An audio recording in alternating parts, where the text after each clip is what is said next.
নমস্কাৰ বন্ধু বান্ধৱীসকল, মোৰ ইউটিউব চেনেলৰ আন এটা ভিডিঅ'লৈ স্বাগতম জনালোঁ। অন্যান্য বছৰৰ নিচিনাকৈ এইবেলিও মই আপোনালোকক আমাৰ হাইব্ৰিড বড়ো ধানৰ পথাৰখন দেখুৱাবলৈ প্ৰয়াস কৰিছোঁ। আপোনালোকে মোৰ এই ভিডিঅ'টো স্ক্ৰিপ্ট নকৰাকৈ প্ৰথমৰ পৰা শেষলৈকে চাই থাকিব আৰু এই আমাৰ হাইব্ৰিড বড়ো ধানবিলাক কেনেকুৱা হৈছে সেইবিলাক মই আপোনালোকক তন্নকৈ দেখুৱাম। আপোনালোকে ভাল ধৰণে চাব। এই মোৰ পিছপিনে দেখিছে, এইখন হ'ল পথাৰ, বিশাল এখন পথাৰ মই আপোনালোকক দেখুৱাই আছোঁ।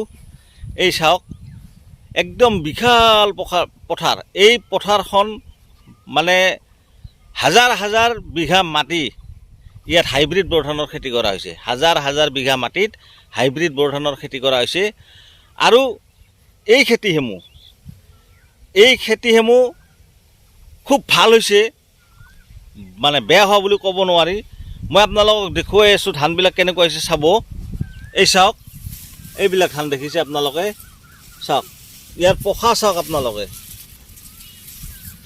ইয়াৰ পোখা মোটামুটি আপোনালোকে এটা থোপাত 30ডাল 35ডালকৈ ইয়াত পোখা ওলাইছে। আৰু ধানবিলাকৰ এটা সুন্দৰ চাইজ এটা হৈছে, আপোনালোকে চাওক। আচলতে মোৰ কিছুমান ছাবস্ক্ৰাইবাৰে বা ফলোৱাৰ্ছে মোক মাজে মাজে প্ৰশ্ন কৰে যে আমাৰ ধানবিলাক দেখোন ভাল নহয়। আচলতে ধান ভাল হ'ব লাগিলে মাটি ভাল হ'ব লাগিব। আমি বহুতে কওঁ যে আপোনালোকৰ ধান ইমান ভাল, আমাৰ ধানবিলাক কিয় বেয়া হয়? আচলতে সেইটো নহয়। ধানৰ উৎপাদন মাটি আৰু যত্নৰ ওপৰত কৰিব। এই ধানবিলাক যে দেখিছে, আমাৰ এই মাটিবিলাক একদম সাৰুৱা মাটি, খুব ভাল মাটি, যাৰ কাৰণে ধানৰ যি চেহেৰা খুব ভাল হয়। আৰু এই যিবিলাক ধান, এই ধানত আপোনালোকে কেৱল ৰোপণ কৰিলেই যে সেইটো নহয়।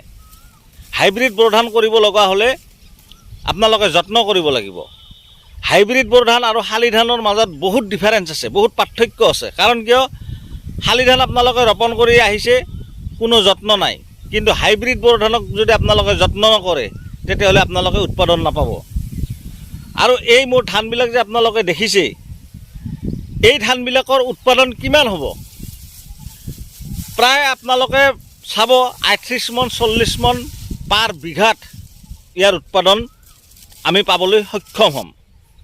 কাৰণ কিয়, হাইব্ৰিড বড়ো ধানৰ যিটো ৱেট, খুব মানে ৱেট আছে। আৰু ৱেট থকাৰ কাৰণ হ'ল এই ধানবিলাক হ'ল লাহি নহয়, মোটা ধান, যাৰ কাৰণে ইয়াৰ উৎপাদন ভবাতকৈ বহুত বেছি হয়। এই ধানবোৰ আপোনালোকে ৰোপণ কৰিলেই যে ধান খুব ভাল হ'ব সেইটো নহয়।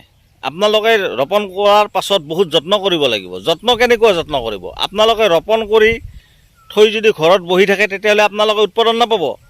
আপোনালোকে ৰোপণ কৰাৰ পাছত প্ৰায় 2 মাহ বা 1.5 মাহমান পাছত আপোনালোকে এই ধানৰ গুৰবোৰ খচৰি দিব লাগিব। ধানৰ গুৰবোৰ খচৰি দিব লাগিব। তাৰ পাছত আপোনালোকে ধানক ভাল খাদ্য দিব লাগিব। আপোনালোকে ৰাসায়নিক সাৰ হিচাপমতে দিব লাগিব, লগতে জৈৱিক সাৰ আপোনালোকে বেছিকৈ দিব লাগিব। তাৰ পাছতহে আপোনালোকৰ ধানৰ চেহেৰা ভাল হ'ব। আৰু ধানৰ চেহেৰা যেতিয়া ভাল হ'ব, পোখা বেছি ওলাব। পোখা বেছি ওলালে আপোনালোকে উৎপাদন বেছি পাব। গতিকে এই পথাৰখনৰ প্ৰত্যেকটো প্ৰজাতিৰ ধান, ইয়াত পাণ 2423, পাণ কোম্পানী 2423, এই মোৰ পিছপিনে থকা এইবিলাক হৈছে পাণ কোম্পানী 2423। আৰু মই আপোনালোকক দেখুৱাই আছোঁ, এইবিলাক হৈছে এডভান্টা কোম্পানীৰ PSC 837, অৰ্থাৎ 837। গতিকে ইয়াত টাটা কোম্পানীৰো ধান আছে। টাটা কোম্পানীৰ ধাইনা যিটো ধান, সেই কোম্পানীৰ ধানো আছে। গতিকে প্ৰত্যেকটো হাইব্ৰিড ধানৰ যিটো চেহেৰা, খুব ভাল চেহেৰা হৈছে। গতিকে ধান খেতি কৰিব লগা হ'লে আপোনালোকে এটা কথা মনত ৰাখিব, মাটি ভাল হ'ব লাগিব, সাৰুৱা মাটি হ'ব লাগিব। দ্বিতীয়তে যত্ন ভালকৈ ল'ব লাগিব। লগতে যিখিনি ইয়াৰ খা খাদ্য দিব লাগে, সেইখিনি যদি হিচাপমতে ধান গছে পায়, তেতিয়াহ'লে আপোনালোকে উৎপাদন বেছি পাব। গতিকে মই আপোনালোকক বেছি দীঘলীয়া নকৰোঁ। ইয়াৰ পাছত ধানবিলাক ওলোৱাৰ পাছত কেনেকুৱা হয়, সেইবিলাক ভিডিঅ' মই আপোনালোকক দেখুৱাই থাকিম। এইখিনিয়ে ক'লোঁ, ধন্যবাদ।